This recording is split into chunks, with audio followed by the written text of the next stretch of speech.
Ladies and gentlemen, the following segment of the podcast is presented exclusively by Hillsdale College. Now, in its 175th year, Hillsdale is a truly independent institution where learning is prized and intellectual enthusiasm is valued. Thank you for listening, and my sincere appreciation to Hillsdale for their sponsorship. He's here. He's here. Now, broadcasting from the underground command post, deep in the bowels of a hidden bunker, somewhere under the brick and steel of a nondescript building, we've once again made contact with our leader, Mark Levin. Lefty Sondland was a key player in efforts to obtain a commitment from Ukraine to investigate a bogus conspiracy theory about the 2016 election, as well as Joe Biden and his son. We've got a lot of magic work out there, a lot of magicians sleight of hand. We've got a lot of distraction for an easily moved and distracted society. And we've got a false premise all over the place. Adam Schiff, as they continue to attempt to wag the dog by distracting you from the bigger story. So he'll speak about the conspiracy. How crazy is it that you would have people that were involved in some conspiracy theory back in 2016? This is serious business, what the president... One real quick observation, and for anyone in your life that you might come across that wants to travel down the Adam Schiff path of conspiracy theory about Ukraine, about the entire groundwork of the deep state, ask them how we magically ended up with a narrative of Trump-Russia collusion. Where did that come from? Bueller? Anybody? I mean, they came from somewhere, right? It came from somewhere that you ended up having people that happened to be involved with that conspiracy, that were involved in informing the president of the United States, or the president-elect at the time in the case of James Comey, later the president of the United States, that, hey, you should actually go ahead and fire your FBI director because he'd done bad things. And then that same person would end up recommending a special prosecutor to investigate what? Trump-Russia collusion. So again, where did that come from? It didn't just magically poof out of thin air. So conspiracy, yes. Unfounded, no. And this is where it's important to discuss a couple of concepts: the premise and facts. And I am Brian Mudd, your friend hanging out in South Florida. And for the great one, Mark Levin, this evening. Mark will be back with you tomorrow, observing Yom Kippur. Now, if you are familiar with my work, I establish the premise. Because if the premise of anything is false, anything built upon it will be too. And I will tell you that there are two sides to stories, but just one side to facts. And facts are more important today than they've ever been, because, man, are they in short supply when you hear what's coming out of Congress, when you hear what's coming out of Adam Schiff's mouth. Yeah, he gets it right about half the time. I mean, that is, you got to give him credit for that. It's just that other half, details, right? Now, and talking about facts and how we got here in the first place, don't you find it interesting that Andrew McCabe was recommended for indictment? And magically, within a matter of days, you have this entire whistleblower thing that comes out? Now, think about this for a moment. I put out a story on September 13th. And by the way, I hosted the Morning Rush, WJNO West Palm Beach, and the Brian Mudd Show, WIOD in Miami, and guest contributor at Fox News Channel, the BBC, which, by the way, credit to the BBC, because they're biased, whatever else. They at least are still interested in journalism, which is more than I can say for most of the major U.S. outlets. So kudos to them. Now, put out the story September 13th, and the headline to my story, Andrew McCabe's just the first shoe to drop. Now, I walked back through a lot of my research, and if you have had an opportunity to listen to me guest hosting for the Great One over the course of time, you'll know that going all the way back to February 2nd of 2018, when we had the Nunes memo drop, I produced what I call my 30-count indictment, identifying all of the deep state actors involved in the conspiracy that led to the entire Trump-Russia collusion narrative. All the folks involved with the Steele dossier, the planting of those stories in news media, The lamest of all, by the way. I mean, Yahoo News and Mother Jones, by God. And then also the FISA warrant request when Donald Trump was a candidate, when he was president-elect, and then when he was president. Now, during the course of this entire process, it kept moving the story forward and working with it. And so I did a series of stories around the beginning of this year about William Barr, Attorney General. And, my summation was that he wasn't coming back to this particular post because he was really bored and he wanted his old job back and, hey, just want to put my feet up on my old desk. He knew damn well what he's getting himself into. I mean, this is a paramount time in American history. And I fully believe that he wanted to bring justice back to justice. And he wanted to restore an actual institution of integrity with our intelligence agencies and the State Department. And so that's where this has all been building. Then when you take a look at the March 25th, day after the dropping of the Mueller report, a couple things were interesting. The first was Rod Rosenstein, who happened to be involved with this entire process. Rod Rosenstein was one of the folks who signed off on a FISA warrant request, completely knowledgeable of the creation of the Steele dossier and all of the groundwork that laid the Trump-Russia collusion conspiracy that was bought and paid for by the Democratic National Committee, Hillary Clinton's presidential committee, gone through the payments done through the now defunct law firm that worked for both of them. Rod Rosenstein was in on it. Now, what was fascinating about it is that he was still there on that stage with William Barr and standing behind Barr's assertion that there was nothing there, nothing in the Mueller report, and we're done.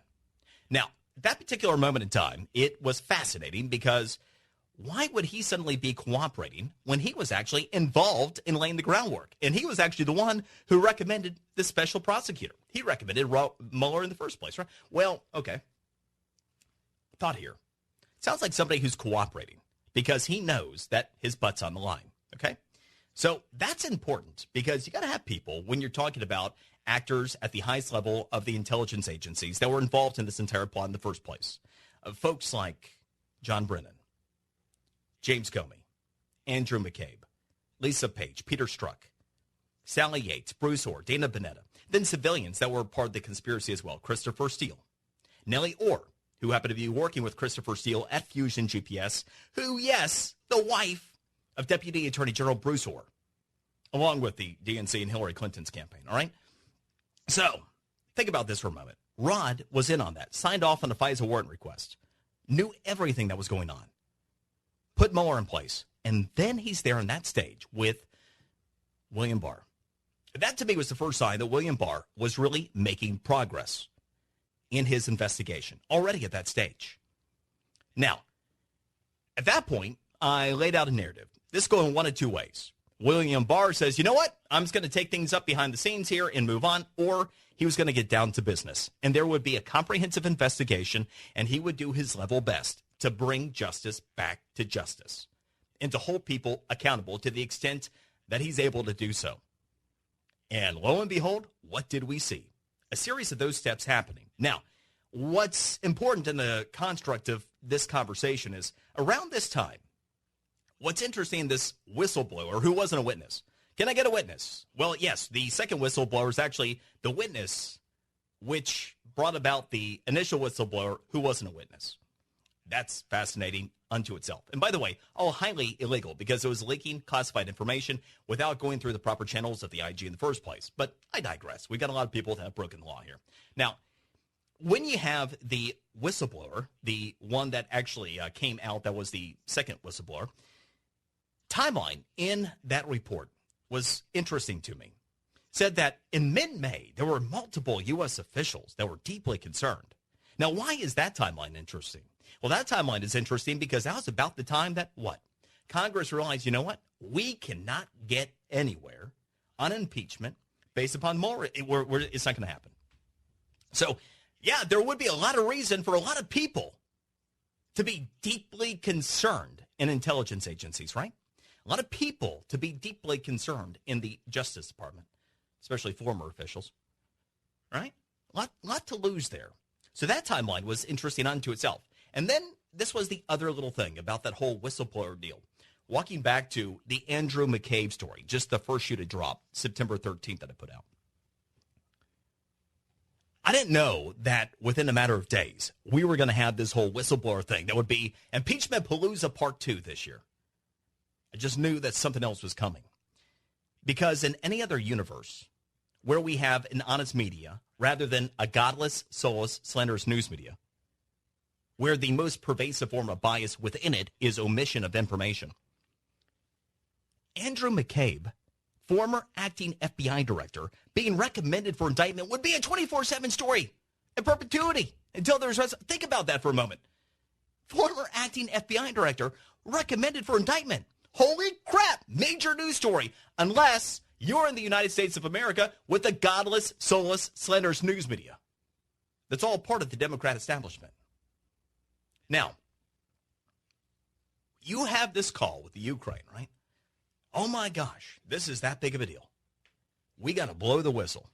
And you wait 2 months to come out with it. I mean, yes, there's notes that were made literally the next day, but it was saved. It was material that they hung on to. Certainly not a, oh my gosh, we got to blow the whistle today. Woo! The president, he's out there doing bad things. I mean, you would think if you had something that serious, you wouldn't sit on it for 2 months, right? Just saying. Logic again. So you have Andrew McCabe's recommended indictment, matter of days, wag the dog, whistleblower, who isn't even a witness. And then the president blows it all out of the water. And he blows it all out of the water by releasing the transcript. So we're all witnesses now. Maybe we can all have whistleblower protection. And the fascinating thing, as we take a look at the whistleblower, the second one, you realize all weekend long, we heard about this, we got a second whistleblower. Oh my gosh, big news. And then all of a sudden, the thing seems to be fizzling out. Well, why would that be? Well, we find out that if you're being honest for 30 seconds, the only reason that this whistleblower seeking whistleblower protection is they're trying to use the whistleblower protection to avoid prosecution because they broke the law leaking the information to the person who came out as the whistleblower. Isn't that convenient? And there's nothing else there because, again, we've got the transcript of the call. So when we talk about the premise, when we talk about facts, those happen to be them in the construct of this conversation. And so you have a lot of desperate people that are doing a lot of desperate things because they have an awful lot on the line. And in the context of the rest of our society, in our media, where you have a bunch of people that just go boop, boop, boop, boop, boom, yes, they might not really understand. But again, that's why I take you back. Just ask them. If you have anybody in your life, how did we end up with Trump-Russia collusion in the first place? Where did that come from? Trump bad. Make them answer the question because that takes you to the premise. And then you can start having a conversation about the facts. And we're going to talk more about this next. I'm Brian Mudd, in for the great one. Mark Levin.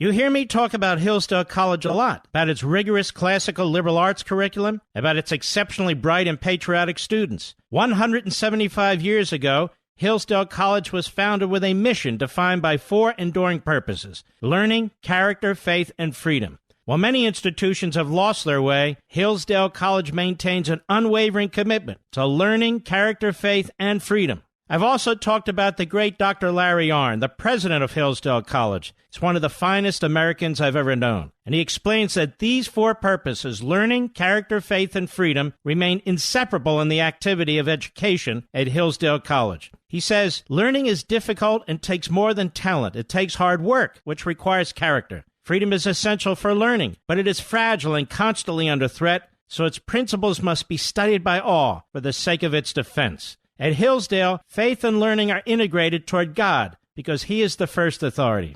Folks, if you've ever wondered why I love Hillsdale College, now you know. Visit hillsdale.edu. That's hillsdale.edu for more information. Hillsdale College, pursuing truth and defending liberty since 1844. Remember, that's hillsdale.edu, hillsdale.edu.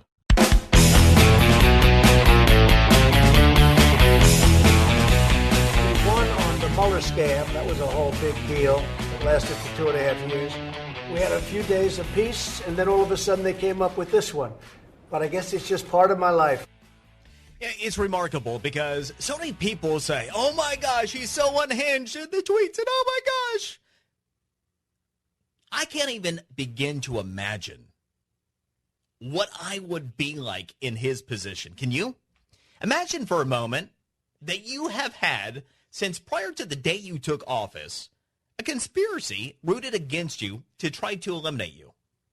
I mean, day in and day out. And oh, by the way, you know, a slightly stressful day job of, I don't know, running the United States of America. A few little important things, which, as we talk about, this entire issue is a huge, huge point that should not go unaddressed. By the way, I am Brian Mudd, in for the great one, Mark Levin. Mark is observing Yom Kippur. We'll be back with us all tomorrow. Now, taking a look at part of the effort here. You know, there are so many different layers to the deep state activity. And yes, it all began with the Steele dossier and the entire bogus FISA warrant request and the groundwork for the Trump-Russia collusion narrative. But it goes so much deeper than that, because every aspect of his presidency, as he said, I guess it's just part of my life. Now imagine for a moment how hard it is to do that job. Then you get into office and you find out, oh my gosh, a lot of these people around me supposed to be helping my administration. They're trying to do me in. Imagine if in your job every day you go to work and before long you realize, holy crap, I got a lot of people that are actually trying to undermine everything I'm doing. And then the stakes are as big as they are. How would you feel? Yeah, but he tweets. Oh my gosh. I tell you, I'd be doing a lot more than tweeting. The restraint of Donald Trump, remarkable. But beyond that, think about from a point of effectiveness. Here we are with record low unemployment for every single minority group. In fact, here's the great irony of things. You know the only group of Americans right now not experiencing record low unemployment? White men. I'm not kidding. Every other group, from women to every ethnicity, record low unemployment rates right now. White men, not quite.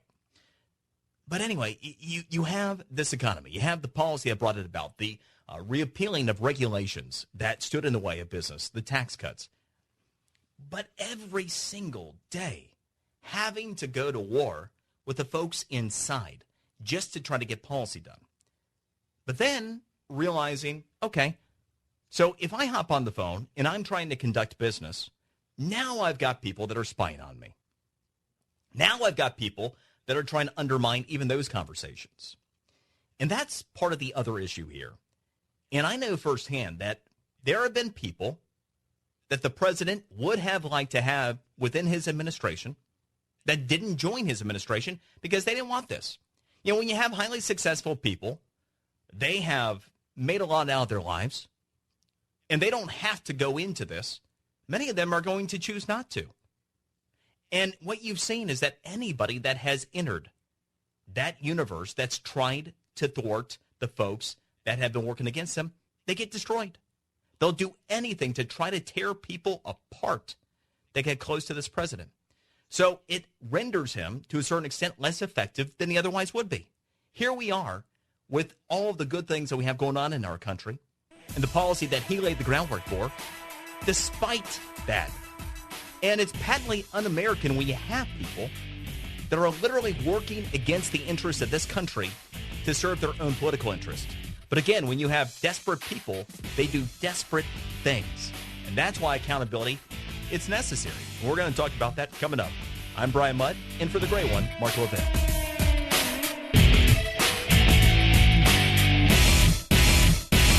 Liberty and learning. In a healthy democracy, these two things are mutually supportive. In America today, however, that bond is broken. To help repair the breach, Hillsdale College has launched the Van Andel Graduate School of Government in the nation's capital. And unlike other graduate programs, Hillsdale teaches politics as a human activity oriented toward justice. a series of choices, guided in the best case by right principles, but made in ever-changing circumstances that require prudence to achieve the best attainable results. Hillsdale's curriculum combines the careful reading of primary sources and serious historical inquiry. Students learn how to apply the principles of free government and advance the cause of constitutionalism in the context of ever-changing circumstances. Hillsdale's new Van Andel School of Government is a program unlike any other in Washington, D.C. Hillsdale College, pursuing truth and defending liberty since 1844. Learn more at levinforhillsdale.com. That's Levin for Hillsdale.com.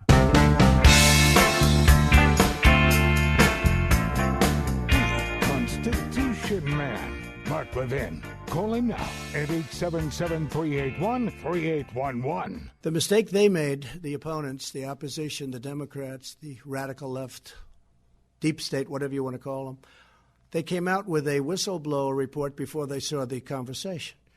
Had they waited one day, Nancy Pelosi wouldn't have made a fool out of herself, and she would have been able to say what I said. And about that, the news just about an hour ago. White House not going to comply with the impeachment inquiry. And this is an excerpt from the letter that was sent to the House. Said, I write on behalf of President Donald J. Trump in response to your numerous legally unsupported demands made as part of what you have labeled contrary to the Constitution of the United States and all past bipartisan precedent as an impeachment inquiry. As you know, you have designed and implemented your inquiry in a manner that violates fundamental fairness and constitutionality mandated due process. For example, you've denied the president the right to cross-examine witness, to call witnesses, to receive transcripts of testimony, to have access to evidence, to have counsel present, and many other basic rights guaranteed to all Americans. You've conducted your proceedings in secret. You have violated civil liberties and the separation of powers by threatening executive branch officials, claiming that you will seek to punish those who exercise fundamental constitutional rights and prerogatives. All this violates the Constitution, the rule of law, and every past precedent. Never before in our history has the House of Representatives, under the control of either party, taken the American people down the dangerous path you seem determined to pursue. Put simply, you seek to overturn the results of the 2016 election and deprive the American people of the president they have freely chosen. Many Democrats now apparently view impeachment not only as a means to undo the Democratic results of the last election, but as a strategy to influence the next election, which is barely more than a year away. As one member of Congress explained, he is concerned that if we don't impeach the president, he will get reelected. Your highly partisan and unconstitutional effort threatens grave and lasting damage to our democratic institutions, to our system of free elections, and to the American people. So there you go. I mean, it goes on. Actually, it details the call with President Zelensky and everything else. And the only thing I take exception to, because it is really well crafted, is at the very top, it says the Honorable Adam Schiff. Now, if we were talking about the dishonest, the corrupt, that would be appropriate. But the Honorable Adam Schiff, not so much. I'm just saying. A few issues there. But again, make no mistake, the biggest issue here with all this is not even the here and now. It's not this impeachment inquiry. It's not Donald Trump. By the way, I'm Brian Mudd, in for the great one, Mark Levin. He's observing Yom Kippur. Be back with us tomorrow. The bigger issue is our very premise of government in this country. Donald Trump will be long gone when the implications of what's happening right now play out. Frankly, the most important person in the country right now is not even Donald Trump. In my opinion, it's William Barr. Because the president, he can't hold, ultimately, all the people accountable that need to be held to account to prevent something like this from happening again. The biggest problem we would have in this country is if all of these people were allowed to conduct all of the illegal activities to undermine our institution of government and get away with it, to still be entrenched in government in Washington. Because if you could get away, and this is something that is so incredibly important and transcends politics, if you can get away with doing this kind of crap to the President of the United States, imagine what they can do to you and your family. Who the heck are you? And what will it ever mean for the future of this country? And it gives you an idea of how deep and pervasive the corruption in our intelligence agencies, in justice, in the State Department, how entrenched it was and how comfortable they were, that they felt they could have involved so many actors inside and even outside of the government to pull off this entire Trump-Russia collusion charade in the first place. So again, make no mistake about what this is all about. This is all about desperate people doing desperate things. It's the wagging of the dog. It's getting the godless souls and slanderous news media to pay attention to something that's based on a bogus premise. There are two sides to stories, one side of facts. And the fact is that you have numerous officials at Justice, at the intelligence agencies, most former officials, folks we probably don't even know the names of at this point, that are being investigated right now by the Attorney General. And they're scared. We had one of them, Andrew McCabe, recommended for indictment recently. That set off the holy crap factor with many of these actors, and that's what brought us to this point. Let's go to Leo, listening to WMAL. Leo, go. Hey, Brian, I got 2 points. One is we as the people need to call our legislators and tell them this is not what we hired you to do. We did not hire you to come in and unseat a sitting president. And with that said, okay, call them, tell them that we're done with this, whether you agree with it or not. The impeachment is a fiasco. The second thing is I'm surprised nobody has called for the GAO, Government Accounting Office, to do a fraud, waste, and abuse of every one of these legislators who have misused their position. They get hired in, and then they go off and do something else. They're not doing the job that we hired them for, and they need to be investigated, and they need to be fired. Well, Leo, truer words haven't been spoken, and frankly, a lot more needs to be done with a lot of these people. But to your point, right now during recess, I mean, and imagine, for as loud as this is right now, Congress isn't in session. We're in the second week of a recess right now. They are quite literally elected to represent your interest. These members of the United States House are back home, at least some of them, to hear from you. That is their function under the Constitution, to hear from you. And so Leo couldn't be more correct. They need to hear from you. You need to let them know exactly what you think. And this is paramount for a number of different reasons. Mention that the president is, frankly, the second most important person in this right now. It's William Barr, the Attorney General, because there's only so much that President Trump can do. We've got to have the accountability. We've got to have the investigation completed, these people exposed, the IG report come out, and we've got to have, to whatever extent can be done, these people held to account so that we don't have them inside of our government. And an example is made that you will not get away with this crap should you pull it in the future. But the other important piece of this is what happens if we get to 2020, and even if President Trump is reelected? Well, if you still have Democrats in control of the House, what happens if they continue to play these games? You think they're going to give up, or you think they're going to double down on desperation? So part of what's important here as well, and this is especially true if you're in one of the districts that in 2016 a Republican was representing you, and now a Democrat is. What's important is you're talking about somebody who was elected in a midterm election when Donald Trump wasn't on the ballot. And in the prior cycle, when Donald Trump's name was on the ballot, a Republican was representing that district, representing you.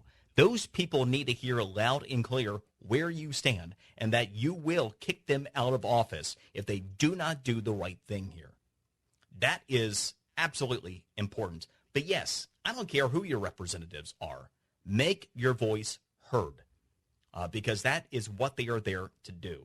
And these days, you know, if we'll talk about our democratic institutions and everything else. We are a representative republic, and there is nothing that is supposed to represent your interest in Washington more closely than these people that are working right now on this impeachment inquiry.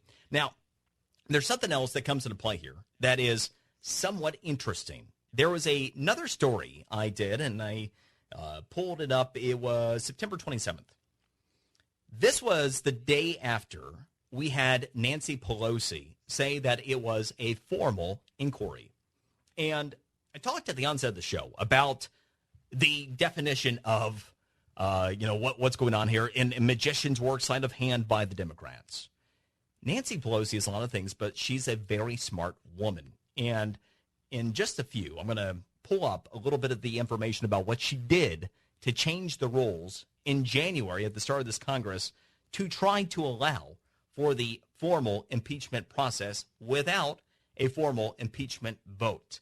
So that in just a few. But first, let's go to Paul. Paul in Yonkers. Go. Hello? Hey, Paul.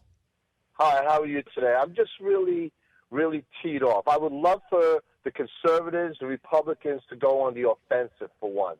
I mean, there should be investigations. There should be a special counsel. I mean, look at what they're doing to our president.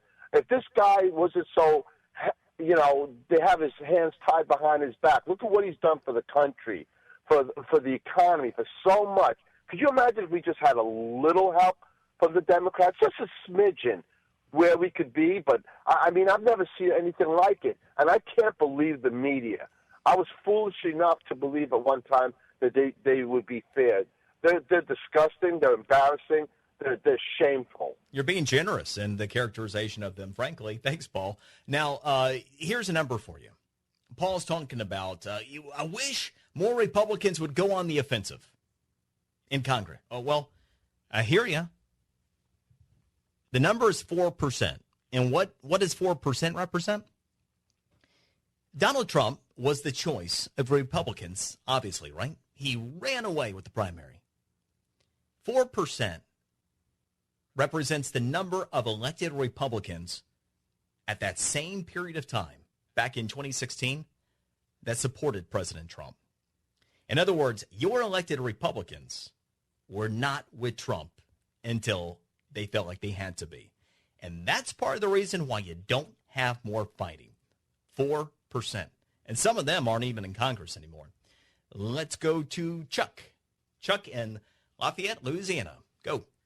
Hey, Brian, great show. I want you. to point out that Trump has been saying from the beginning that he's had spies in his administration, and all the leaks that have been coming out, he said he had spies in the intelligence community. And I really do think this whole whistleblower thing is some of the spies that have been planted.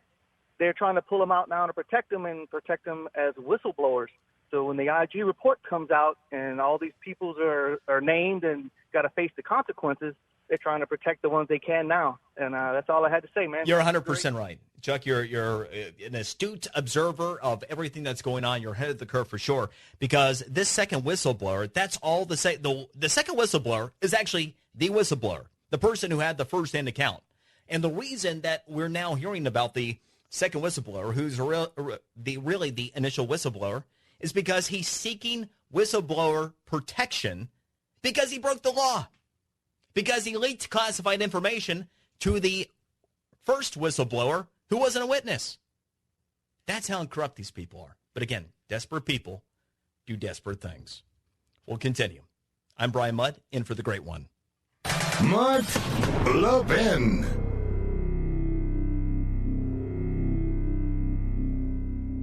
Since its founding in 1844, Hillsdale College has provided students with sound learning of the kind essential to preserving our civil and religious liberty. Now, I want to tell you about Imprimis, the free monthly speech digest of Hillsdale College. Imprimis is dedicated to educating citizens and promoting civil and religious liberty by covering important cultural, economic, political, and educational issues. First published in 1972, Imprimis is one of America's most widely read publications in support of liberty, with more subscribers, 3.9 million, than the Wall Street Journal and the New York Times. And recent Imprimis publications have addressed issues like free speech, the regulation of big tech, mental illness, and the American medical insurance system. And because America's founding principles are so important, Hillsdale offers Imprimis absolutely free of charge to anyone who requests it. That's right, you can subscribe to Imprimis for free. Here's what I want you to do. I want you to visit imprimis.hillsdale.edu for your free subscription. That's Imprimis, IMPRIMIS.hillsdale.edu. Welcome to Hillsdale.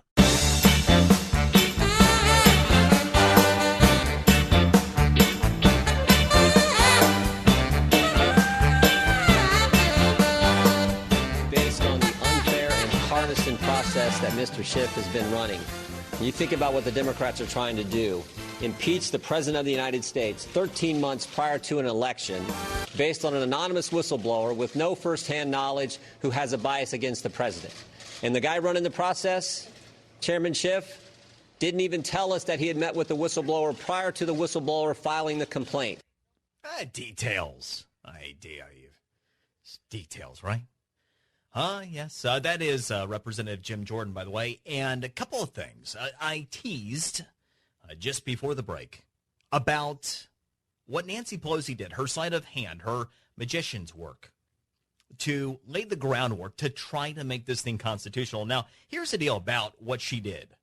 Is it constitutional? Well, that ultimately would be up to the courts to decide. We can all read the Constitution and infer certain things, but ultimately, if there are legal challenges, that's how this thing goes, right? Even though it should be the way that we understand it and that it's written. Now, yes, constitutionally, you do need to have an impeachment inquiry. And this is a story that I did as part of a Q&A. I do one of those daily with my local shows. And it was a story from September 27th. And Q&A of the day is the House's formal impeachment inquiry constitutional? And the question I got, am I hearing this from a listener? Am I hearing this correctly, that the Constitution requires the House to vote on whether a president can be investigated for impeachment proceedings? So does that mean that Nancy Pelosi has unilaterally decided that an investigation into the president should take place? Doesn't that place her in violation of the constitutional requirements? It's a great question. It's one that I had as well. It's one that has been raised by the White House as they have rejected the compliance with the impeachment inquiry that they announced just over an hour ago. So here's what I found. I was trying to figure out what's different. Now, I always talk about the premise. You got to get to the premise. You got to establish the facts. And then we're all welcome to our opinions after that. But in trying to get to the facts of what changed, it's very complicated going through congressional rules.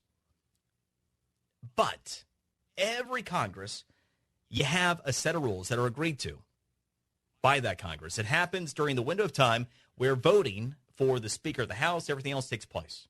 So for this 116th Congress, this term, there were a series of new rule changes proposed by none other than incoming Speaker Nancy Pelosi. Now, one of the interesting things that came into play with those rule changes, expanded subpoena powers for numbers of committees, 6 different committees that I could find that were just without context, but there, expanded subpoena and investigative powers for these committees. See, ordinarily, you would have to have a vote for a formal impeachment inquiry. Nancy Pelosi simply saying it's formal doesn't make it so, right? Now, your gondola, soulless, slanderous news media didn't question any of this. But if they're doing their job, they would have, and they would have tried to figure some of this out. So, getting into the rules changes from this 116th Congress, I found where it appears 6 different committees, at a minimum, had expanded subpoena powers and ability to conduct things that, you know what, look an awful lot like an impeachment inquiry. And they were agreed to by this Congress. So, yes, while we had formal impeachment inquiries voted on for Presidents Nixon and Clinton, and it is required by the Constitution, what might have happened is the House already voting for an impeachment inquiry into President Trump, just not explicitly. And potentially when Congress was coming into session originally. She's a lot of things, Nancy Pelosi, but she is smart.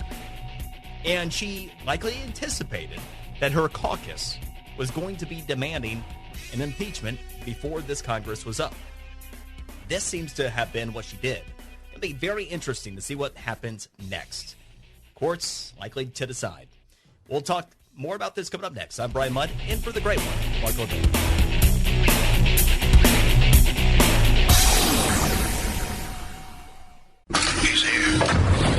He's here. Now, broadcasting from the underground command post, deep in the bowels of a hidden bunker, somewhere under the brick and steel of a nondescript building, we've once again made contact with our leader, Mark Levin. There are four issues that we are looking at least four issues that we are looking at, all that go to the heart of our national security. And by preventing us from hearing from this witness and obtaining these documents, the President and Secretary of State are taking actions that prevent us from getting the facts needed to protect the nation's security. So we need to be able to break the law in order to protect the law. Is that what you're saying, Mr. Schiff? The show continues with Adam Schiff. Now, the president, the administration has made clear they are not going to comply with this impeachment inquiry, and it's important to get to the premise of why we're having this entire conversation. This has nothing to do with Ukraine. Nothing. Zip zero. It's a bunch of bull crap. It's a bunch of poo. And the reason we're even having this conversation is because you have the Attorney General, William Barr, who's getting ready to release a lot of information. It's going to potentially expose a lot of people, and you have desperate people that need to take out Donald Trump, but not just him, William Barr. See, one of the fascinating things from the whistleblower who wasn't a witness's account that conspired with Adam Schiff, that he lied about, and then we later find out there was another whistleblower that was actually the witness that is now seeking protection. So you have multiple people conspiring to break the law that want to protect the law. But one of the fascinating things that we found out in that whistleblower account is that they were deeply concerned about many things that were going on with this administration. Now, this call in the Ukraine took place in July. The reason that it came out over the past couple of weeks, well, coincidentally, it is timed with a recommended indictment by the Justice Department of one Andrew McCabe, one of the deep state actors involved in the entire Trump-Russia collusion narrative in the first place, in that conspiracy. And again, if we had an honest news media, this is something that you would be hearing about. I'm going to drill down here on the rest of these facts in a moment. I am Brian Mudd in for the great one, Mark Levin. Mark is observing Yom Kippur, back with us all tomorrow. I host the Morning Rush, WJNO in West Palm Beach, the Brian Mudd Show, WYOD in Miami. And it is always an honor and a pleasure to be here with you. And, a lot of people will call me the fact man, but you may call me in the spirit of the Major League Baseball playoffs. I'm a Braves fan. And so if you're familiar with the bringer of rain, who happens to be Josh Donaldson, you may call me the bringer of facts, if you'd like. So I will bring you the facts, two sides of stories, one side of facts. And we've got to establish the premise and the facts, and then we may all have our own opinions after those have been established. Now, in the construct of this conversation about the timing, they were concerned in May, this whistleblower, multiple U.S. officials deeply concerned. That's a quote from this whistleblower's account. Now, the timing, again, is interesting because that was about the time that they figured out, oh, crap, the Mueller report didn't do the trick. We are not going to be able to get rid of Trump on this. Now what do we do? Well, circle the wagons and began looking for anything that you can. And so you have people that are actively looking for whatever they can, spying on the President of the United States. Now, somewhere along the way, you might be concerned that you would have intelligence officials that would be surveilling the President of the United States' phone conversations. Think for a moment about how that might impair the president's ability to do his job. If you're a foreign leader and you know that President Trump is being surveilled by people that are trying to do him in this country, is that going to make you more or less likely to want to engage in meaningful dialogue with him about really important business that could be of benefit to this country, could even be of national security concern? So quite literally, you have these deep state actors that are undermining not only the United States Constitution, not only the rule of law, but national security on top of it all. When the president has made mention of treason, he's absolutely correct.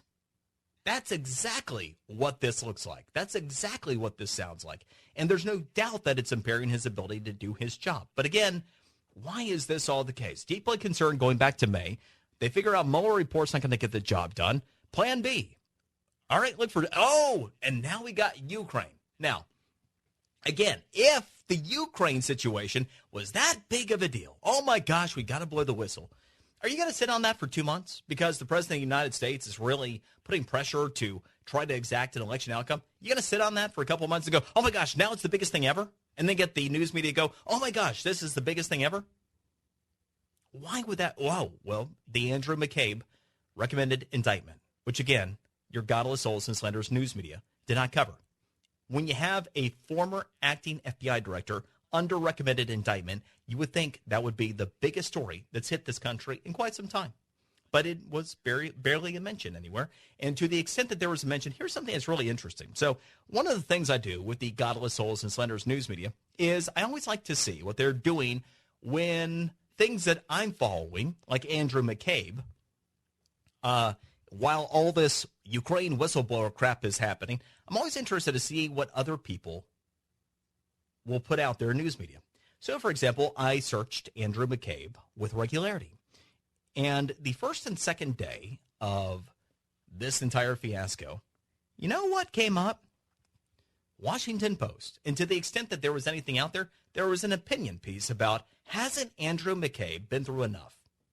Now, isn't it interesting that in the middle of this entire whistleblower, oh my gosh, Trump is conspiring with the Ukrainians to try to exact an election outcome. Don't you think it's interesting that the Washington Post is running an opinion piece saying, just let Andrew McCabe go home. He's been through enough. Why would they be doing that? Because he's innocent? Because they're not concerned about something that could end up going on with Andrew McCabe? There's a lot to lose. Now, one of the things that's important to actually remember how we got here in the first place. Again, deep state, not built in a day, not built in one administration, not going down without a fight.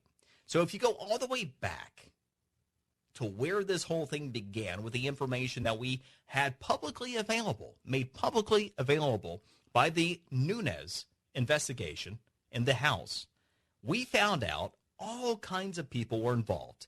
And as part of that recap, to give you an idea, you had both the DOJ and the FBI that petitioned the FISA court to surveil starting on the Trump campaign. We later found out that person was Carter Page.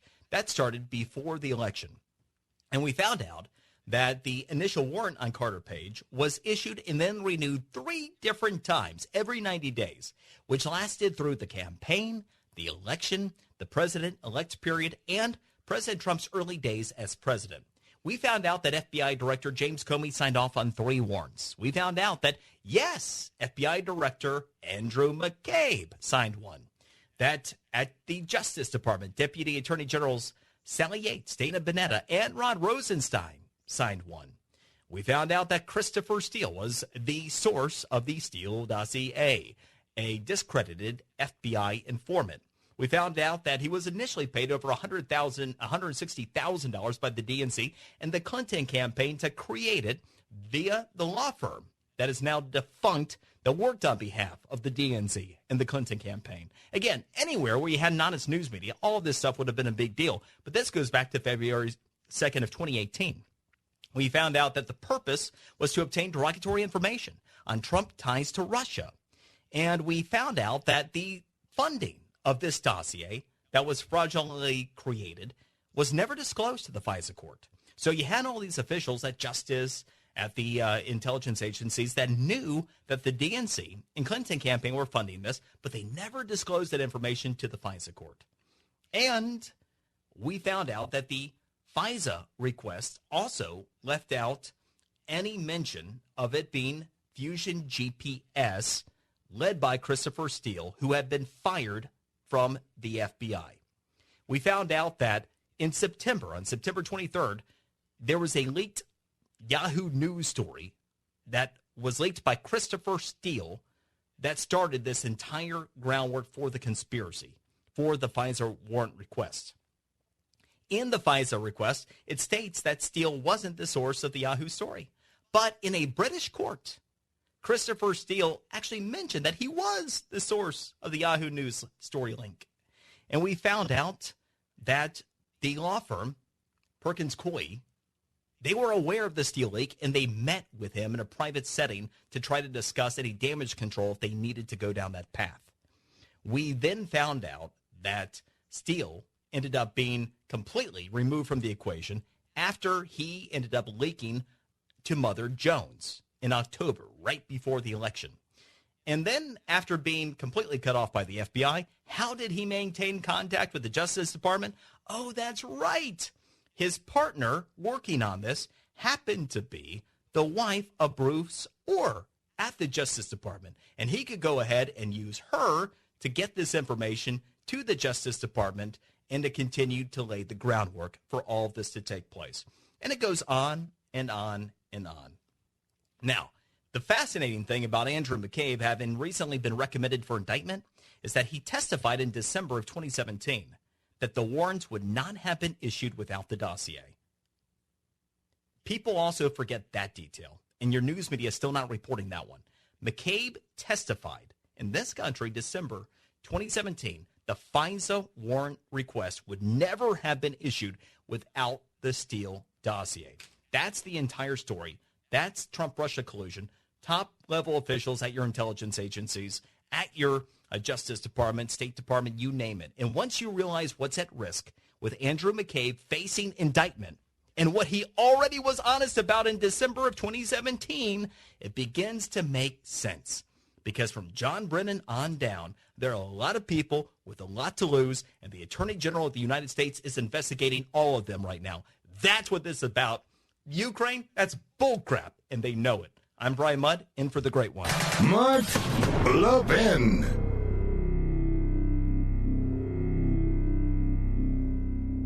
I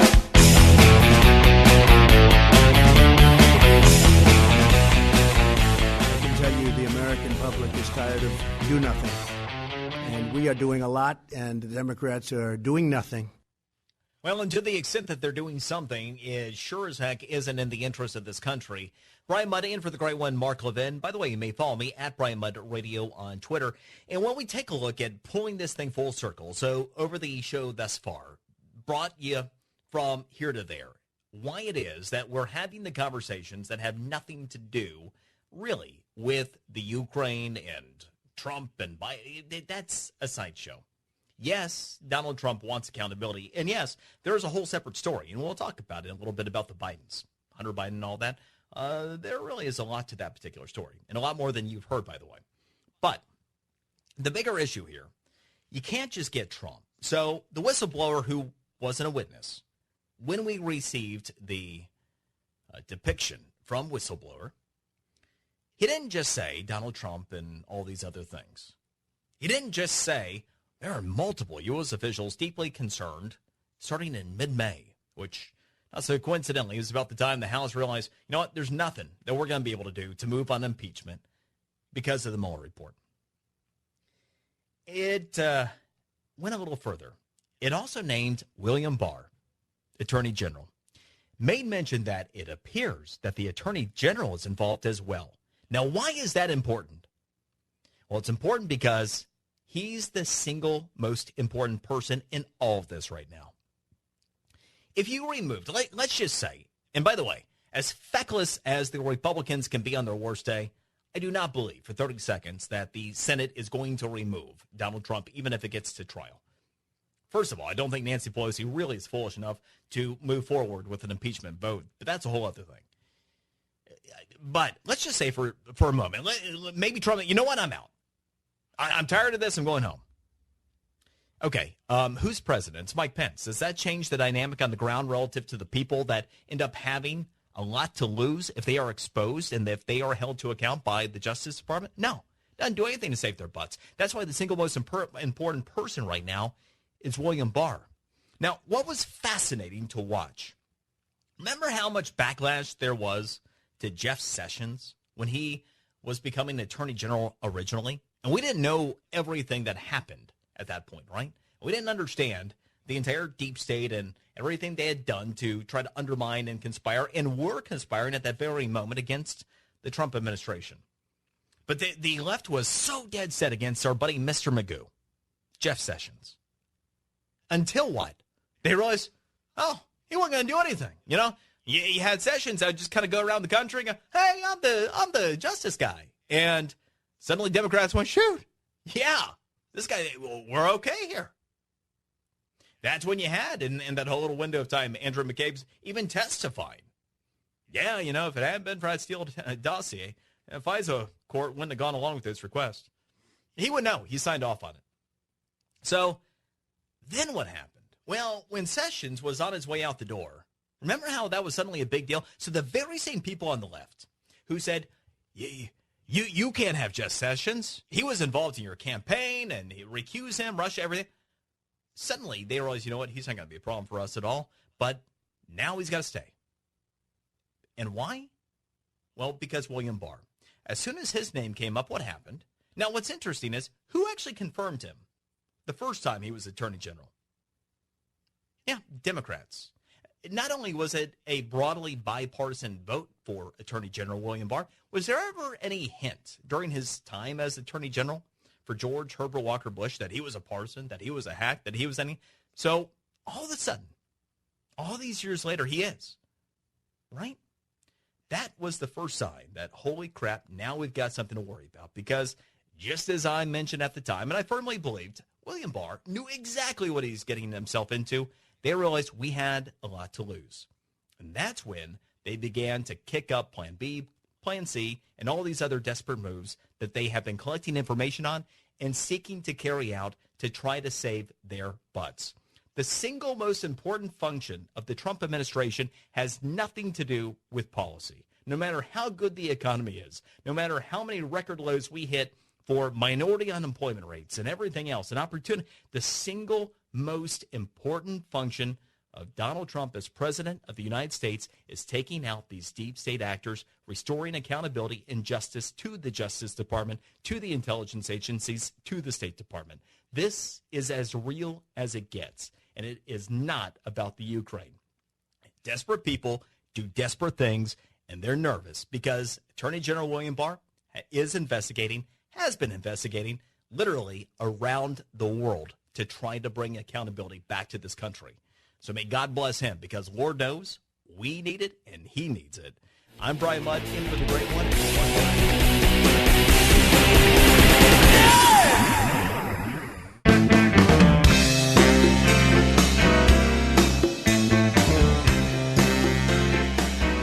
Mark Levin, the most popular conservative author in America. Call in to the Mark Levin Show now at 877-381-3811. Tries to say we're praying for everyone. In Washington, though, where we are, it's like faith or science. And we're saying, no, we don't have to make that choice. Science is an answer to our prayers. Look at that. It's actually a very nice statement for Nancy Pelosi. She was trying to use it for a political outcome, but I appreciate that she's still willing to acknowledge God. That's dangerous in her caucus these days.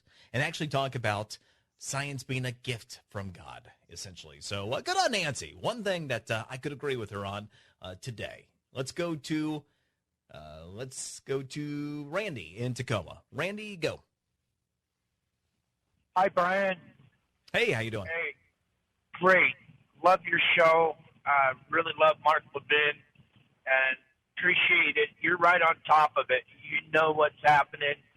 This constant barrage of undocumented or, these allegations are unsubstantiated against our president.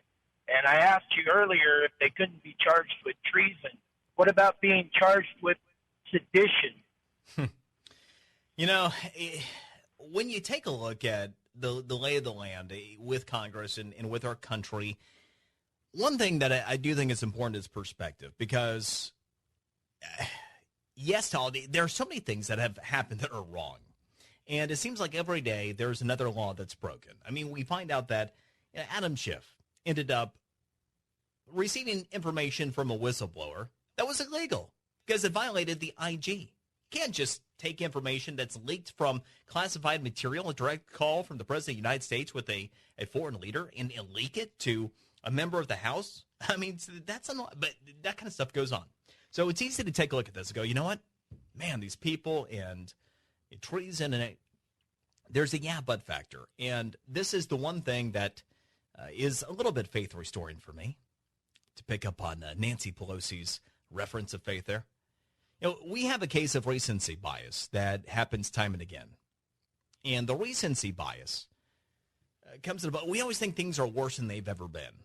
And for us, it may be at any given time, because we're looking at it through our frame of reference. People will say all the time, politics have never been worse. Well, this country has quite literally fought a war against itself. Things have been worse, I assure you.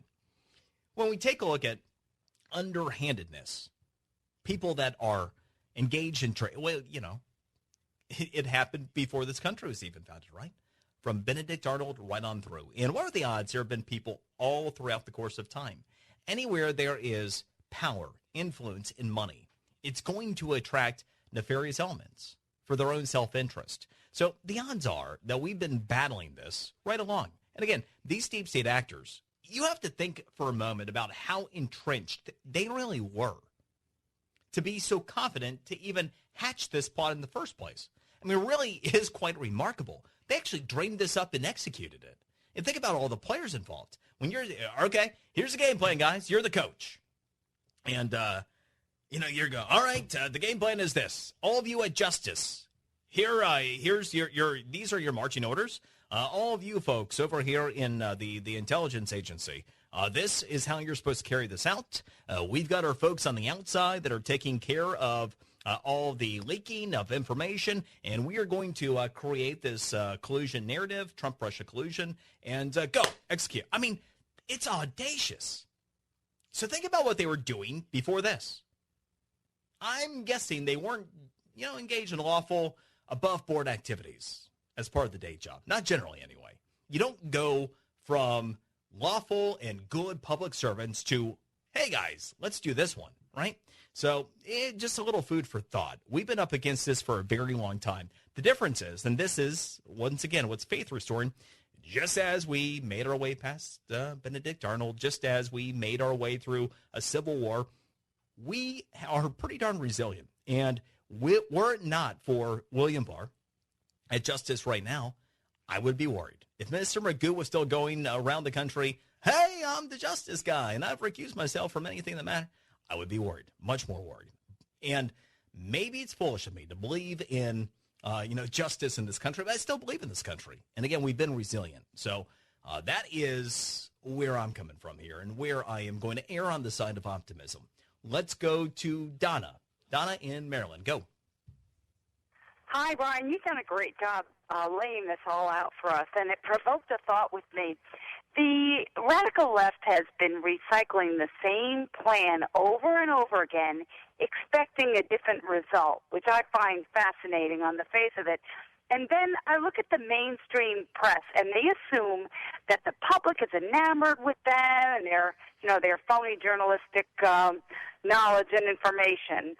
And I was thinking about how the public was in awe over Obama, but obviously that is no longer the case, which explains the Trump movement and his ascendancy to the presidency. So I think what I'm saying is it's all about really the foreign assets overseas who helped the Obama administration cover up this entire coup and are still panicking, trying to undermine this presidency.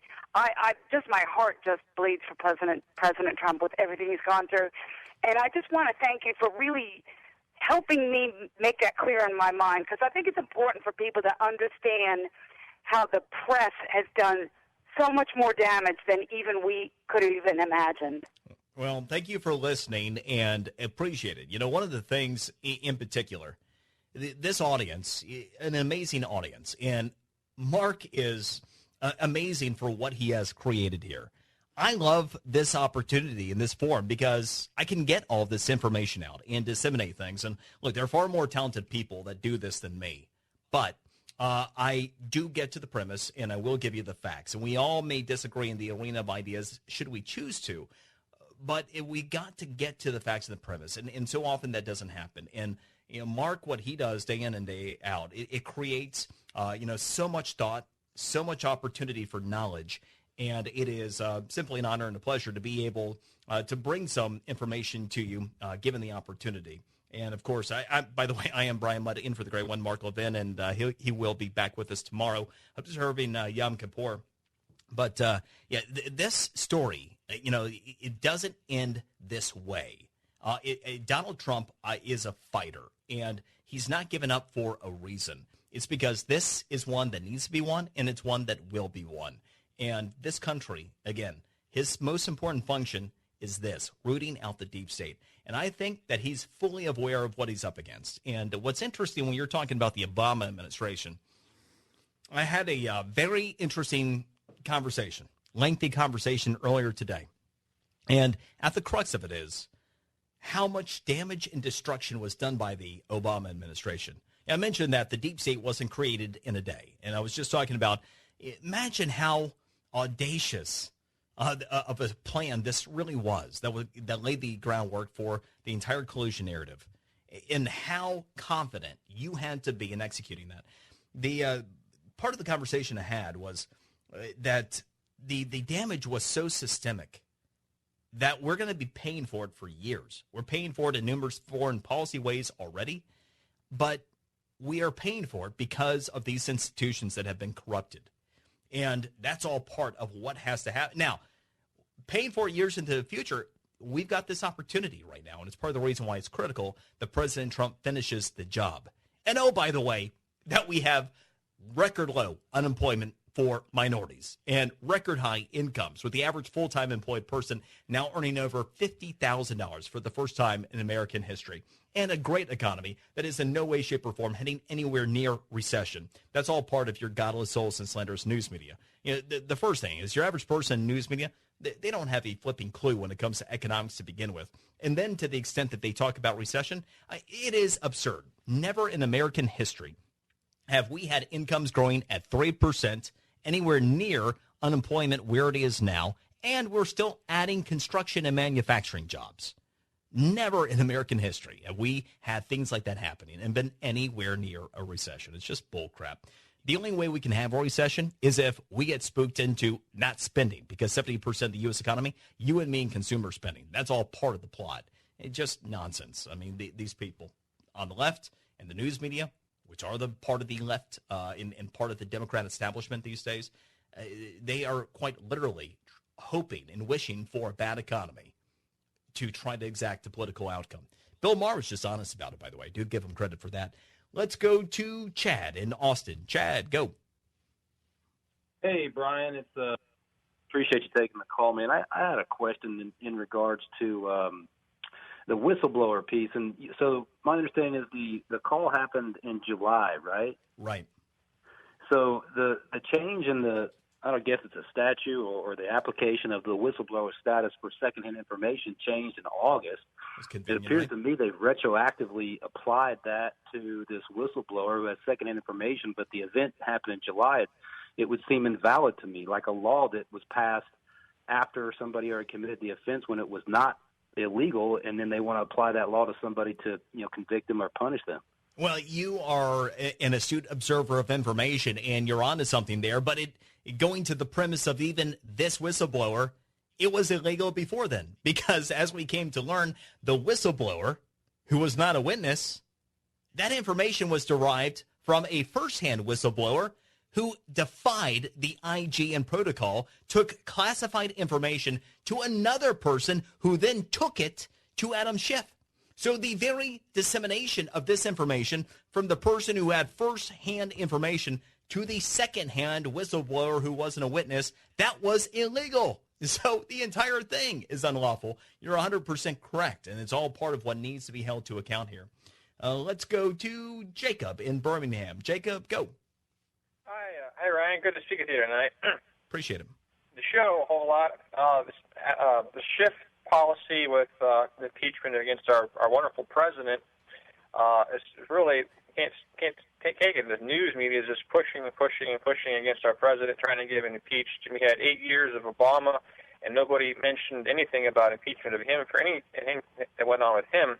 So yeah, if you just don't like somebody, like if you're a liberal or in the news media, I guess the object is impeachment, get rid of the person you don't like.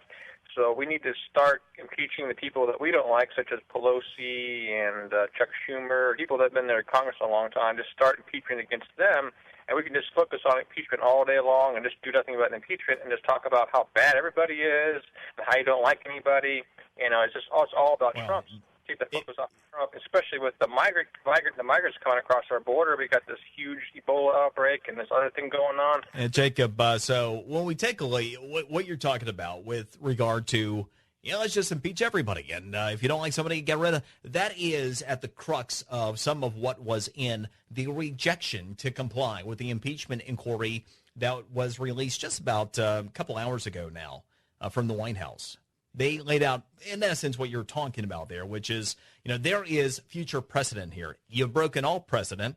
You're doing this in an unlawful way to begin with, unconstitutional way. And what you are doing in terms of trying to set precedent by doing this could basically play out the way that is being suggested. Now, one thing that is often confused is what impeachment really is in the House. It is very much a political process. I mean, for all intents and purposes, if Nancy Pelosi has the votes and they want to draw up articles of impeachment, they go ahead and do it. And when they get back in session, they could vote to impeach them if they got the votes.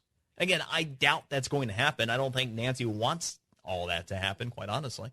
I think she's dumb enough to travel down that path. But she's riding that fine line right now. But they could do it because it's just the political process. And then you have the trial that plays out in the Senate. And again, I mean, even the feckless Republicans in the Senate, you don't have to worry about it. And so Donald Trump is not going to be removed through this process. But yes, it is political. Impeachment is largely a political process at the House level. I'm Brian Mudd, in for the great one. Mudd Levin.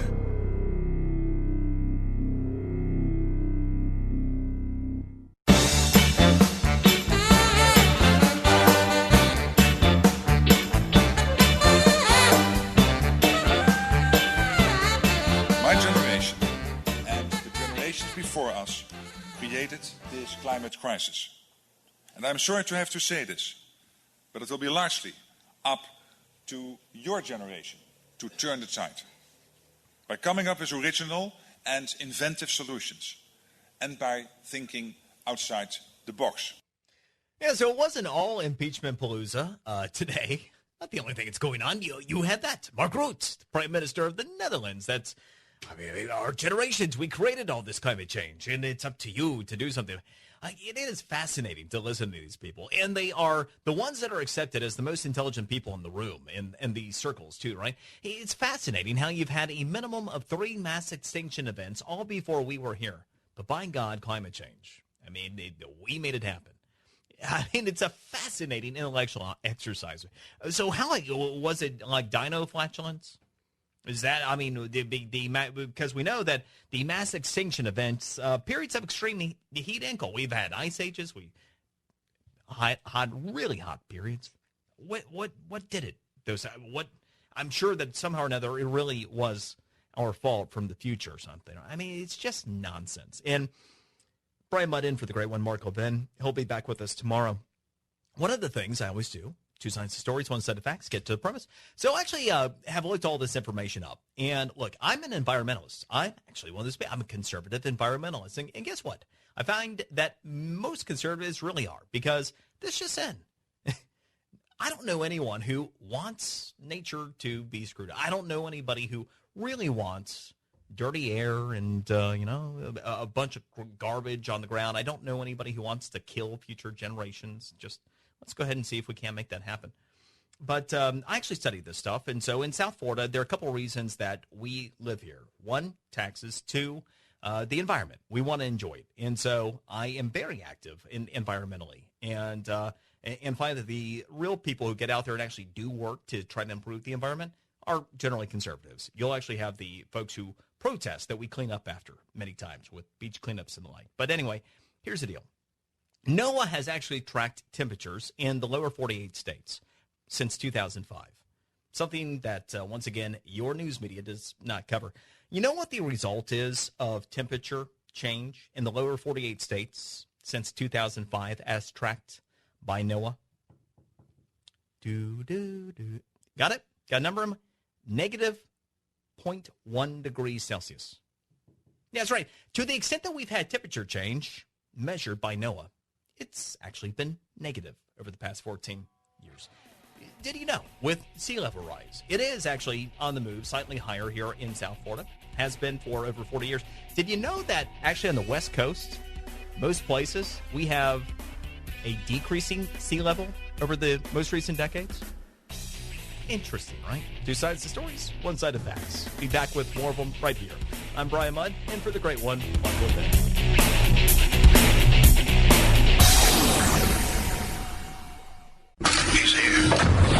He's here. Now, broadcasting from the underground command post, deep in the bowels of a hidden bunker, somewhere under the brick and steel of a nondescript building, we've once again made contact with our leader, Mark Levin.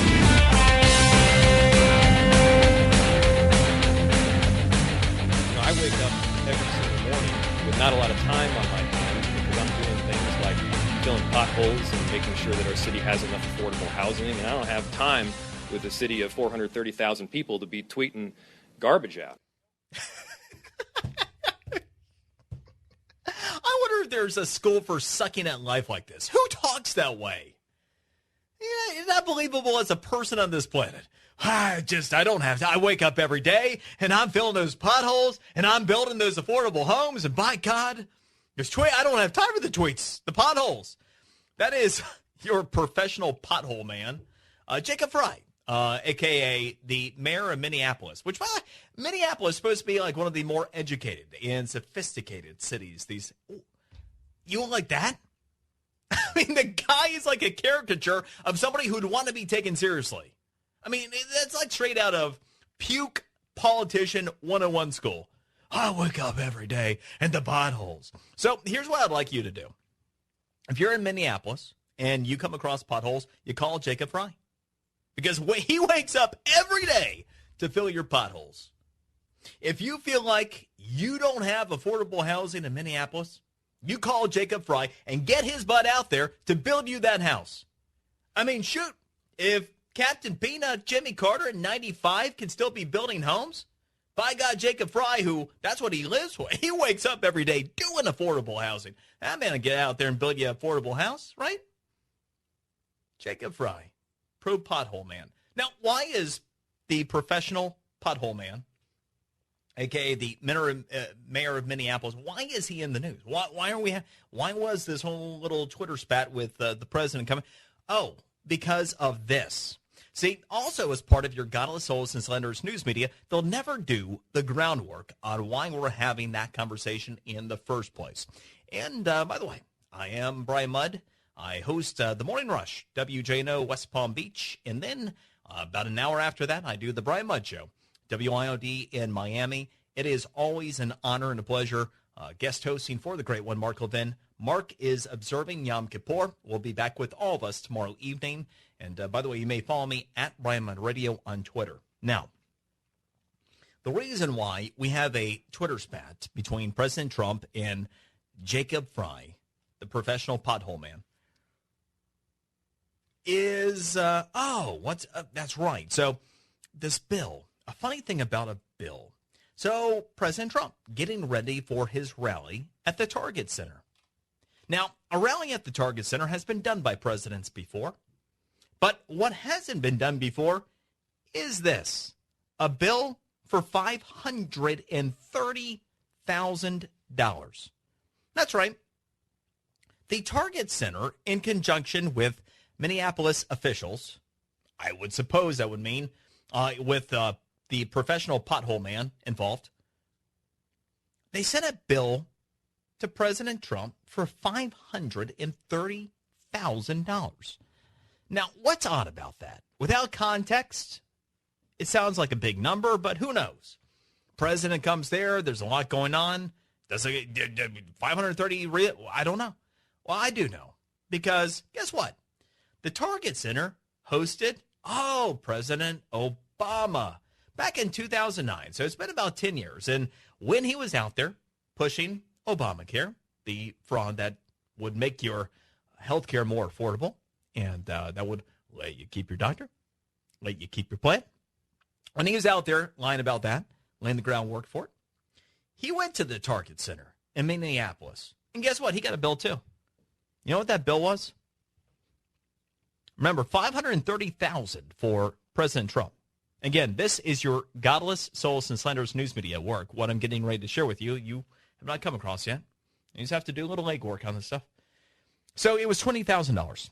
That's right. Obama was presented with the bill for $20,000. Now, I do lay out the possibility that all of the people, including professional pothole man, are victims of the public education establishment, and so they don't know how to do basic math, and maybe they ended up doing bad multiples and adding zeros. It is possible. But even with inflation, which is the thing, which if you are, a victim of the public education establishment, you might not necessarily know how to account for it. But even if you round up on inflation, that $20,000 bill looks like $24,000. So, just a small discrepancy between, say, $24,000, $530,000. These are all just rounding errors, right? Now, that's not institutionalized bias. That's not bigotry. So, yes, when President Trump gets a little bit upset, I think he has a reason to. But your godless, soulless, and slanderous news media is going to do away. Just go, look at Trump. He's so uncouth. No, he's being screwed by bigots in Minneapolis. He's being screwed by the professional pothole man. I just wake up every day and all I can do, I just got to fill the pothole. That guy. Which, by the way, does he not also sound like a Mayor Pete wannabe? Now you got all these boobs that are out there that get elected mayor. They go, well, shoot, look at that guy. I'm going to be out. Yeah, that could be me, too. I could go from, professional pothole man in Minneapolis to president of the United States. It is America. The United States, anything is possible, I suppose, but not like your chances. Because, again, you're not believable as a person on this planet. And you can at least do the work that Jimmy Carter does. Just do that first. Let's start there. So what is kind of cool, though, is that you did end up having the Minneapolis police officers, after they were banned from showing up at this event, the Trump rally, to be in uniform, they started selling T-shirts. And they have been selling out constantly because the cops have been buying them. Like, okay, you're going to ban us from showing up in uniform. You're going to do everything you can, trying to hose the president, keep him from coming here. We're going to show you. So you have the police union in Minneapolis that is standing up to the bigotry of the professional pothole man and company in Minneapolis. And, it's fascinating to watch these things play out. But it also is exceptional to see the way that President Trump executes and orchestrates all of these little people that think they are really accomplishing something. Because in the end, what are they really doing? They're fanning the flames against him. And what has President Trump wanted to do? Minneapolis is lost, but Minnesota is not. We saw for the first time since 1988, nearby Michigan and Pennsylvania, break for Donald Trump. First time since 88 they had gone for a Republican. Minnesota, only 1.5 points away. President Trump wants to win Minnesota. And it is also a potential backdrop to losing a Pennsylvania or Wisconsin, something that could end up making the difference next year. And what better way to motivate people that aren't electing Omar near Minneapolis than to actually get them to rally around him the way that they are. So it's fascinating to watch him use the professional pothole man and the bigots associated with the Target Center that are involved in this situation as well. Two sides to stories, one side of facts. And, again, I'm here to provide you with just a few of the facts and a little bit of the information. And, but wait, there's more. Because when we talk about all these issues, what does it come down to? It comes down to ignorance.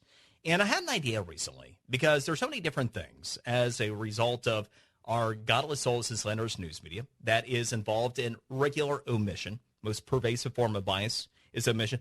I've decided, we've had so many groups, like you might have heard of the group ban assault weapons now.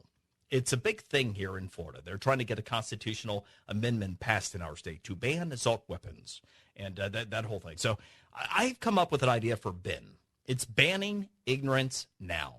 And as part of banning ignorance now, we simply take all of these people that don't know things and we inform them.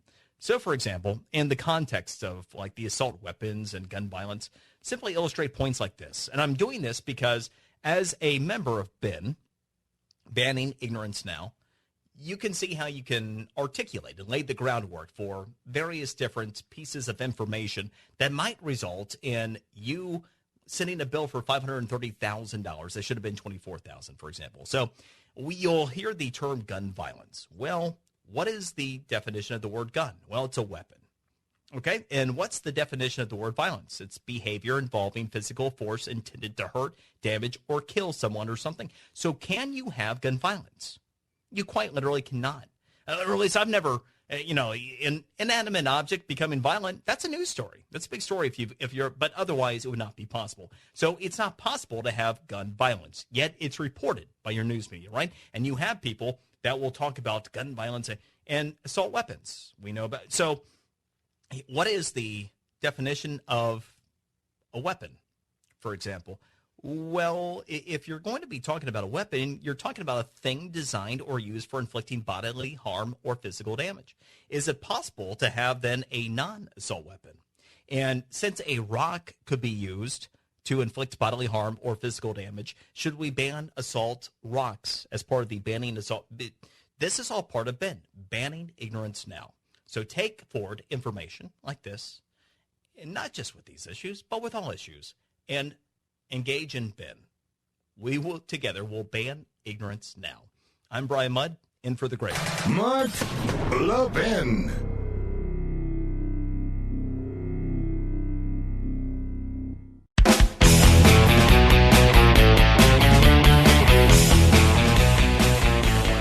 So we just thought, you know what, we'll turn the place into a sea of red with these shirts we design, and they're available, and we can't keep them on the shelves. They've been selling out as fast as they come in. That is Bob Kroll. He is the president of the Police Officers Federation of Minneapolis. Brian Mudd in for the great one, Mark Levin. And so I was mentioning that Minneapolis taken a lot of action to try to keep President Trump from coming. Like, for example, sending him a bill that is inflated by more than $500,000 over the same bill they sent President Obama, even when you adjust for inflation. And also how they banned police officers from showing up at Trump's rally in uniform. So you had the police union that said, okay, fine, we'll create our shirts.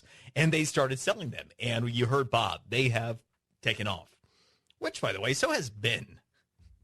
The ban ignorance. So every now and then I deal with my frustration through creativity a lot of times. And candidly, the one thing above all else, because the greatest irony in life, and I totally believe this to be true, something my dad actually was telling me from the time I was young. We always think we know more than we do, right? Especially when we're young. But the greatest irony in life, when you begin to realize what goes on in the world around, the more you know, the more you realize how little you actually know. I mean, if all we did throughout the course of our lives tried to acquire information, it would be so little compared to what actually exists, right? So anyway, the one thing that I don't have any tolerance for is having my intelligence insulted. You know, I know what I know what I don't. And by the way, I try to stick to what I know, and that's generally what more intelligent people will do. So when we are brought to a point like, for example, is using the gun violence and assault weapons, we get those stories all the time. And I think that is actually what set me off. And I did that whole little parody. I mean, you quite literally cannot have gun violence. Yet these intelligent people in news media, right, where these are all they report gun violence.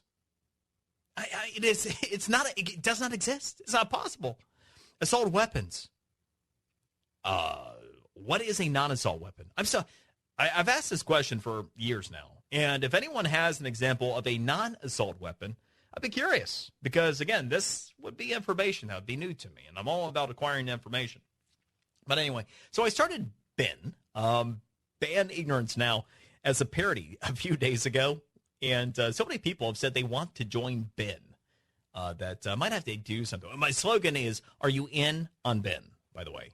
It's our saying here, ban ignorance now. And you all may be chartered members. In fact, I have little doubt that if you are here listening to this particular program, you are very much about banning Ben. All right, so one other thing, and this is something that in terms of the information flow was on my radar recently that I thought was kind of interesting to pull up about Hunter Biden. So in the grand scheme of the whole whistleblower thing and everything else that's going on, it is a sideshow. And I didn't want to, earlier on in the show, when I was really talking about what this is about, I did not want to conflate with Hunter Biden and Joe Biden because there is a real deal there. But that's bullcrap relative to what the entire Trump-Russian collusion narrative is about. When we take a look at Hunter Biden, though, there's one little particular note that I've been able to ascertain looking into that situation. Not only is it beyond coincidental that you would have Hunter Biden making $60,000 a month with a Ukrainian energy company, guess who else happens to have worked with a Ukrainian energy company? Oh, it's like Paul Pelosi. Paul Pelosi Jr. That's right. Son of Nancy Pelosi. Now, it's just the next natural thing in life, right? I mean, what American high-ranking Democrat politician doesn't send their offspring to go work for Ukrainian energy companies? I mean, there's never anything to see there. But here's one that didn't. So, again, the most pervasive form of bias in news media is omission, which is why you probably have not heard to this point that Paul Pelosi Jr., Nancy's son, actually worked for a Ukrainian energy company, different one than Burisma, which is where Hunter was. But here's something else to watch. So back in 2014, very fascinating thing happened. Hunter Biden was involved in numerous investment interests with one Chris Hines. Who's Chris Hines? Happens to be the son-in-law of one John F. Kerry, former Secretary of State and Senator. But unlike Paul Pelosi Jr. and Hunter Biden, not only did he not want to be involved with the Ukrainian energy companies, he cut off every business relationship he had with Hunter Biden in 2014. This is Chris Hines. And why? Because he said that the Ukraine energy companies were corrupt and he didn't want to have anything to do with it. 2014. Chris Hines, Hunter Biden. And that story is where exactly. But that's all part of banning ignorance now.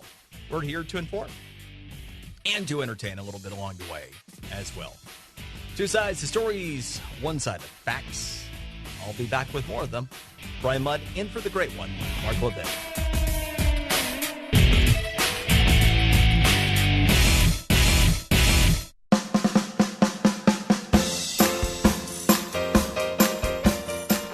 Levin Show, live and national at 877-381-3811. Just because the Supreme Court says one thing doesn't mean that people follow that direction. Doesn't mean that we're going to settle for that to be all we deserve in the future.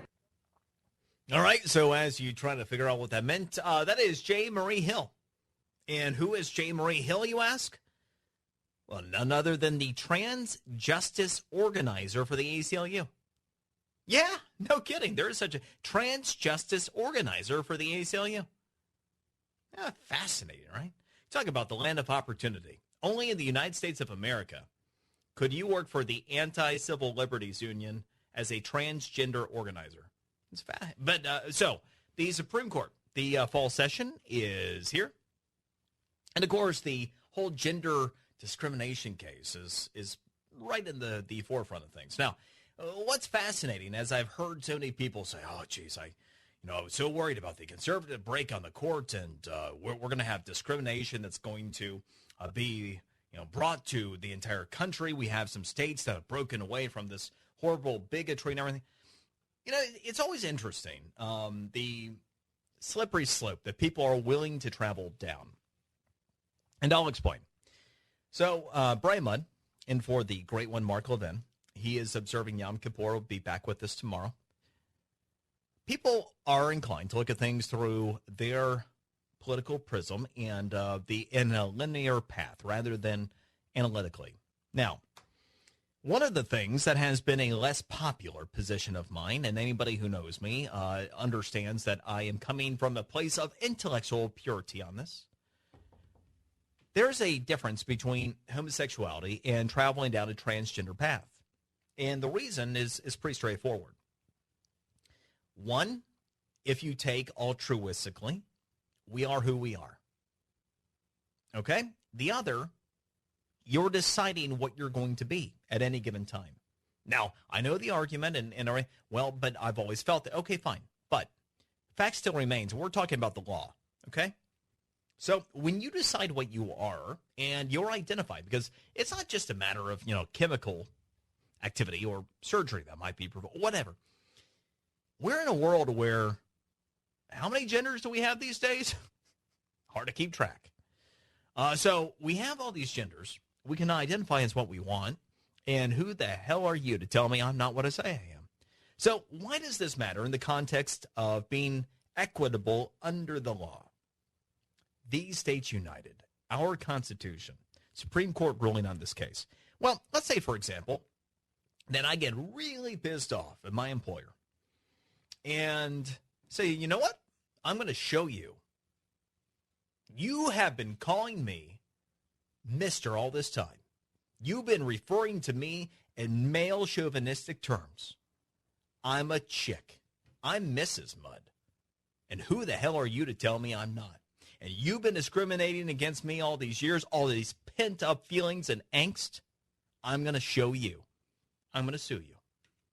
Now, if this ends up going down the way to where the folks that occupy positions such as the trans justice organizer for the ACLU, these folks, they hope what I just described to you is absolutely something that a justice hearing that, a judge hearing that case, in injustice under the law, that would be potentially defined as something that an employer would have to deal with.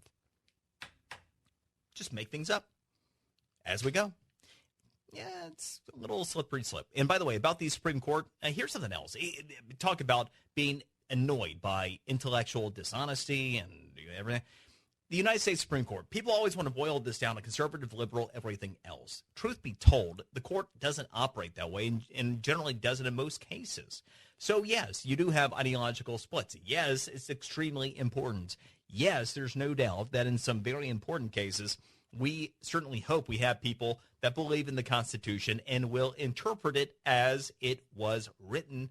That being said, so often, whether it's this particular case or others, you hear about conservative, liberals, Kennedy was a swing vote. So I went through the 67 cases that have been decided by this very specific court as it sits now, since Kavanaugh went on last year at this time. And out of those 67 cases, how many do you think were 5-4 splits, which is that perceived liberal versus conservative split? Got a number? 67 cases, 5-4 splits, 20 cases, 20, okay? Or just under 30% of everything that was heard before the high court over the past year. So here's another way of looking at the Supreme Court.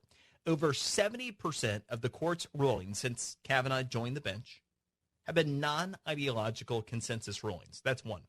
Now, as for the 20 cases which split on a 5-4 line, how many do you think actually split in the way that we are conditioned to think that they're going to split? In other words, the 5 perceived conservatives appointed by Republicans stay together, and the 4 perceived liberals appointed by Democrats stay together. Well, in one case, Republican. The answer is 7. 7 of the 67 cases actually broke along perceived ideological lines. Only about 10%. And so, once again, two sides to stories, one side to facts. I don't know how these cases are necessarily going to go. People read the tea leaves. They tell you how they don't buy into it. And let's see what happens and then deal with the ramifications. Let's go to Bob in Savannah. Bob, go. Hello, Brian. You made a comment earlier about desperate people doing desperate things. And I've heard many conservative commentators talk about the left wanting to undo the election. but I would argue that their behavior started long before that. Because when Trump started talking about draining the swamp, red flags went up on the side of the left. And why is that? I think there are two reasons. First, Trump presented a threat to their ability to influence peddle and the ability to ingratiate themselves, financially through, lobbyists and other insider knowledge.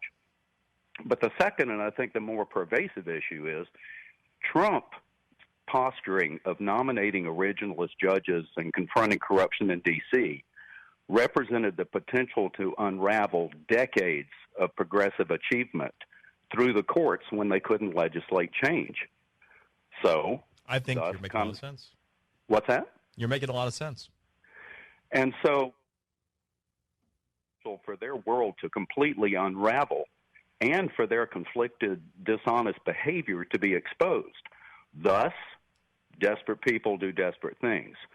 And so they've engaged in what I consider to be premeditated political assassination, because the whole attack on Trump began during the campaign, even the undercurrent of impeachment.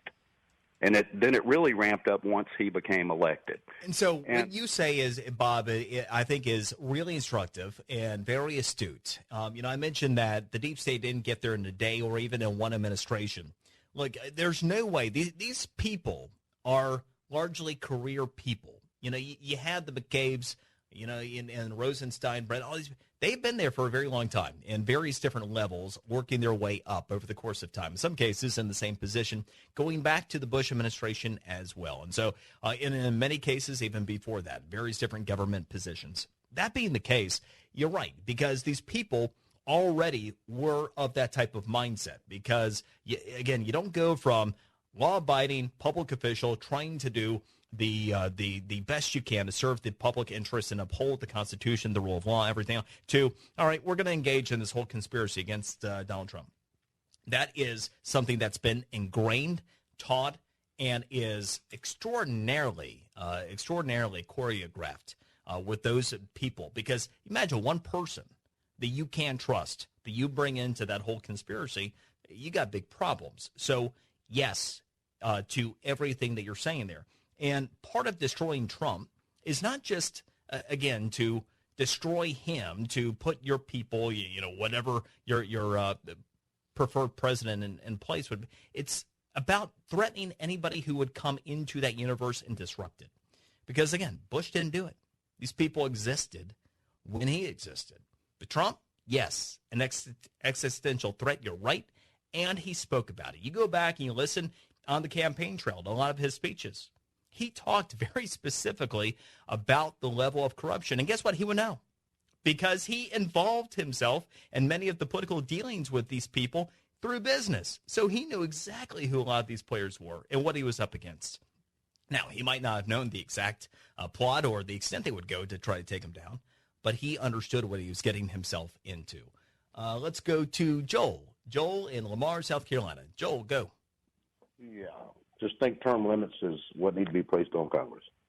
The term limits, that eliminates a lot of all the stuff that we have going on now. Don't All want right. to speaking about that. All right. Term limits is something that is politically popular, and I wish somebody would bring about. Here in Florida, we had our former governor, now junior Senator Rick Scott, who ran on term limits, and people said, term limits, that's such bull crap. Well, yeah, it is, unless you actually hold politicians accountable to it.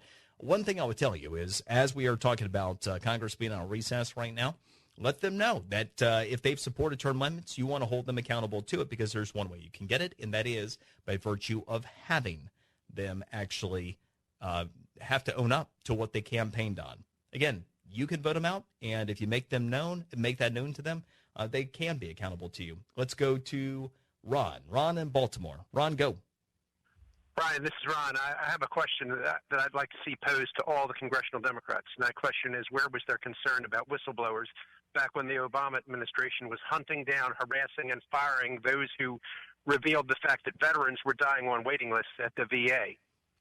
I think that this is more than just a matter of innocent hypocrisy. This is a case where there's no more bipartisan concern than the well-being of veterans. And the fact that we have this contrast is an illustration of an extreme negation of Nancy Pelosi's pretense that her motives are objective and true.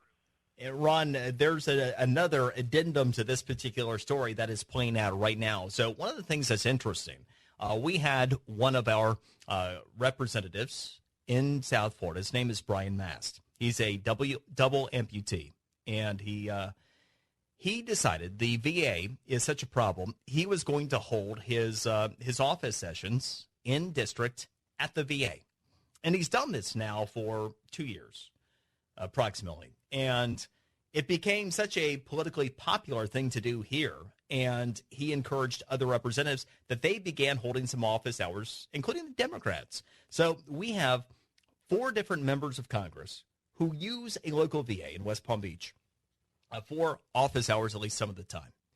The VA is now kicking them out.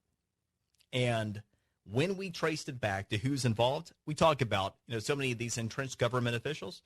Yep. Somebody who is a politico from an administration gone by. So even that VA thing is still not a done deal.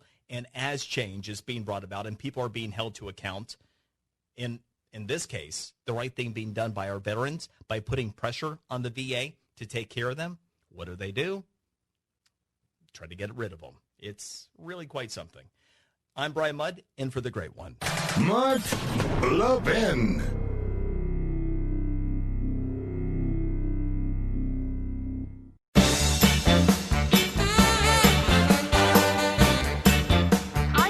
George Bush. In fact, I'm friends with a lot of people who don't share the same beliefs that I have. We're all different, and I think that we've forgotten that that's okay, that we're all different.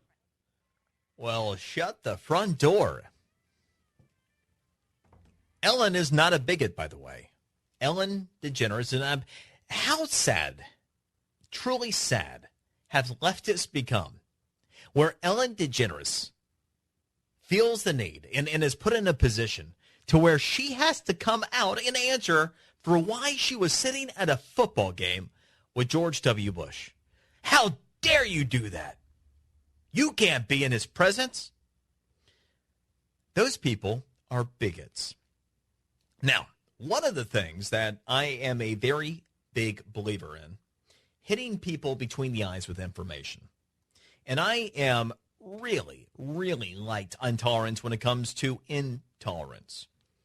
So many people, and if you're a conservative, you probably have dealt with this, especially if you're a vocal conservative. Been called a bigot before? Have you actually heard elected representatives, maybe even a former president, refer to you in terms that would perhaps describe you as being a bigot or something nasty? Well, guess what? The definition of bigotry is intolerance toward those who hold different opinions from oneself. Intolerance for those who have different opinions. That makes you a bigot. You are not tolerant. And anyone, all these entertainment writers, all these leftists who called out Ellen for sitting at a football game with George W. Bush, they're all bigots. That doesn't make me a bad person. That makes me a factual person. Because, again, there are two sides to stories and one side to facts. And so what, for the brave among us, I would call on you to do is call out bigotry where it confronts you. Don't hold back because people need to know. And it's a fact. It's not a matter of interpretation. If somebody is truly intolerant towards your views, they are bigots. Now, one of the things I did a few years back, my wife made me a cool little sign. It was bigotry. It's just the definition of it. And I would take it around with me. I had it behind me. If I ended up doing a speech or appearance in public, I would keep it behind me with some of the videos I would do and things like that. And it was fascinating to watch people's reaction. A lot of times I wouldn't even make reference to it. Just bigotry. Noun. Intolerance toward those who hold different opinions from oneself. And what was great is you could very quickly tell the bigots because they were uncomfortable. The people were uncomfortable simply being confronted with what they are. They, the leftists, are the bigots. They are the people who are not tolerant. They are not liberals. They do not believe in freedom. They believe in shutting you down. They believe in their way or the highway. They're not open to information. They're not righteous people. But one thing we have a hard time doing is making them accountable to it. So, good on Ellen. It's so incredibly sad she was put in that position. It is incumbent upon all of us to do our best version of Ellen. But do it factually and hit them between the eyes. Where you are confronted by bigots, call them out for what they are. Make them accountable. That's the only way that we're going to end up solving some of those problems, with information and accountability. And then we sit back and we wait for William Barr and the big accountability, which I'm still a believer in, because I'm a believer in this country. Always an honor and a pleasure being with you. Brian Mudd for the great one, Mark Levin. Mark is back with you tomorrow. Be with you next time. From the Westwood One Podcast Network.